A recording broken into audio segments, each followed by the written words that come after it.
Salam sejahtera para pelajar. Berjumpa lagi kita dalam reka bentuk teknologi RBT tingkatan 2.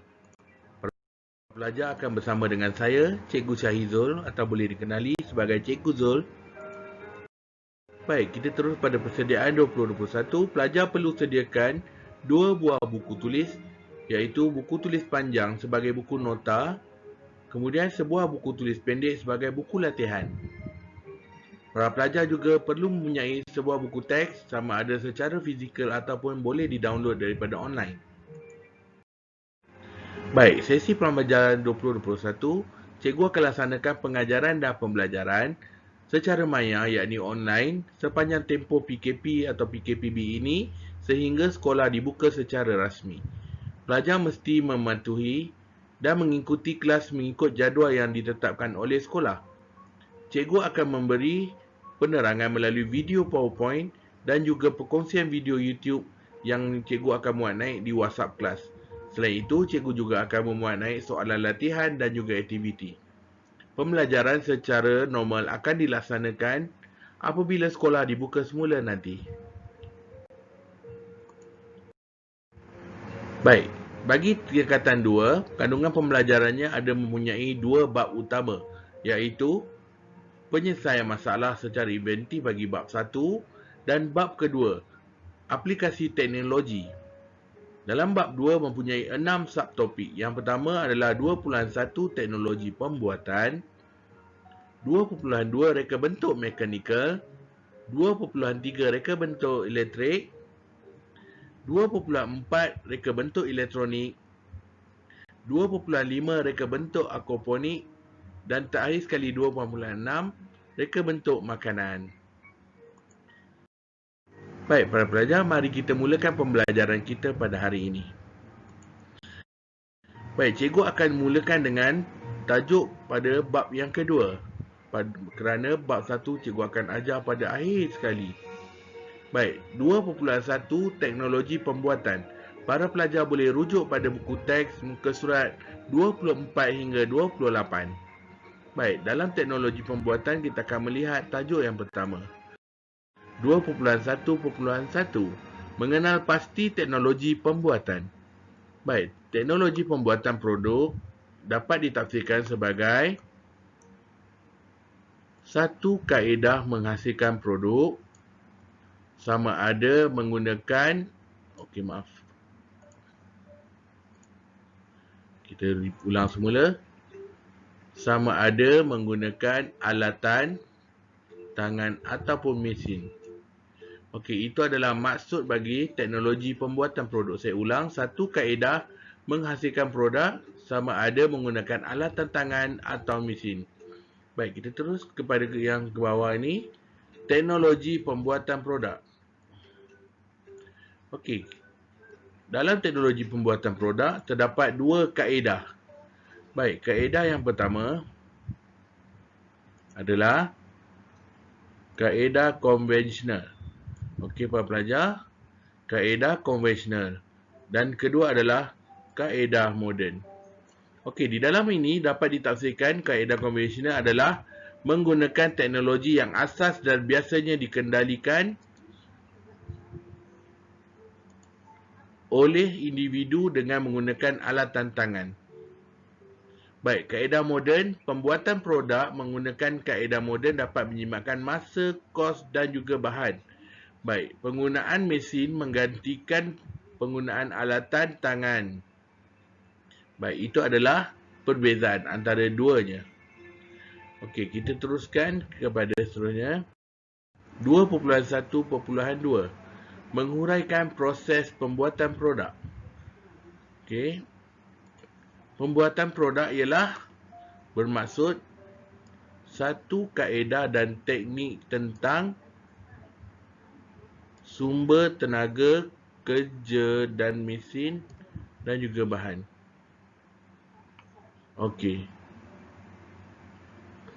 Di bawah ni kita dapat lihat carta alih proses bagi pembuatan produk. Bermula dengan perancangan, kaji selidik. Okey, kita ulang. Perancangan, kaji selidik lakaran ataupun lukisan. Kemudian daripada situ akan dibina mockup dan juga model. Setelah dibina mockup dan model, akan dilakukan penilaian dan juga pengujian. Baik, setelah dilakukan penilaian, kita terus kepada pembinaan produk. Di sinilah berlakunya proses pembuatan produk, di mana kita boleh pilih sama ada menggunakan kaedah konvensional atau juga kaedah moden. Okey, baik, kita teruskan. Dalam proses pembuatan. Baik, proses pembuatan kita lihat di sini apa yang dimaksudkan dengan menggunakan kaedah konvensional.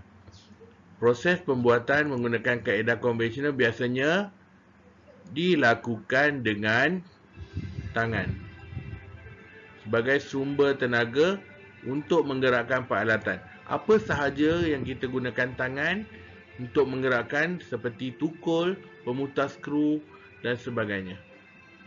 Okey, itu adalah proses pembuatan menggunakan kaedah konvensional. Kita pergi kepada B. Proses pembuatan menggunakan kaedah moden. Proses menggunakan kaedah moden pula menggunakan mesin dalam menghasilkan sesuatu produk. Dia berbeza dengan kaedah konvensional. Dia mesti menggunakan mesin. Dalam gambar raja ni kita dapat lihat membuat sesuatu barangan kayu. Okey, gambar yang di atas ni, gambar di sini menggunakan tangan bagi menggerakkan alatan. Okey, di dalam tangan itu ada alatan. Kemudian bagi kaedah moden di dalam gambar ini sepenuhnya menggunakan mesin. Okey, itu dua perbandingan asas bagi kaedah konvensional dan juga moden. Baik, kita teruskan kepada 2.1.3. Membanding beza kaedah konvensional dan kaedah moden. Baik, dalam membandingkan beza kedua-duanya, terdapat beberapa aspek yang kita dapat lihat di sini. Yang pertama adalah masa, hasil, kos, tenaga kerja, kuantiti, kualiti dan juga estetika. Baik, dalam aspek ini kita dapat lihat jadual di bawah ini. Pada muka surat 28 buku teks, para pelajar boleh rujuk. Kita dapat lihat perbandingan kedua-duanya, kedua-dua kaedah daripada semua aspek tersebut. Baik, dalam aspek masa, kaedah konvensional ianya lama untuk disiapkan. Kaedah moden pula dapat disiapkan dengan cepat. Dari segi aspek hasil, bentuk yang dihasilkan adalah tidak seragam. Dalam kaedah moden, bentuk seragam antara satu dengan lain. Dalam aspek kos, kos pembuatan yang tinggi bagi kaedah konvensional. Kos rendah pula bagi pengeluaran berskala besar dalam kaedah moden. Tenaga kerja, kemahiran mereka untuk mereka bentuk yang tinggi. Memerlukan pengendali mesin yang mahir bagi kaedah moden. Kuantiti pula, kuantiti pengeluaran yang terhad bagi kaedah konvensional. Dan bagi kaedah moden pula adalah kuantiti pengeluaran yang banyak. Kualiti, tiada piawai tertentu bagi kaedah konvensional, manakala bagi kaedah moden mempunyai piawai yang ditetapkan.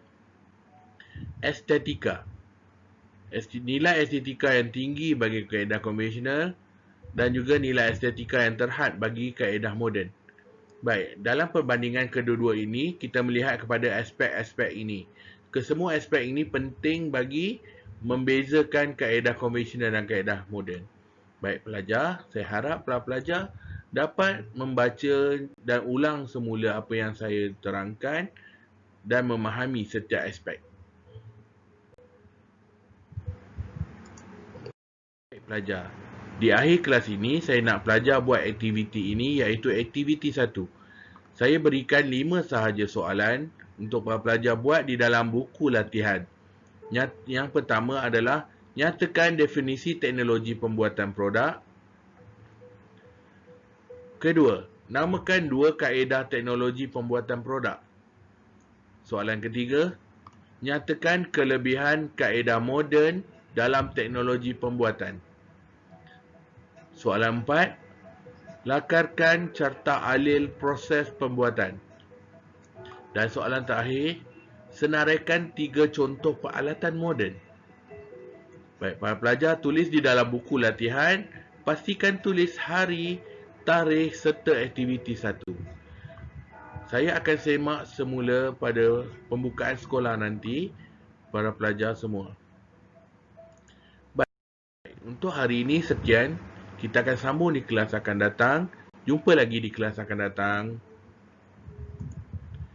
Stay home, stay safe, para pelajar. Dan terima kasih.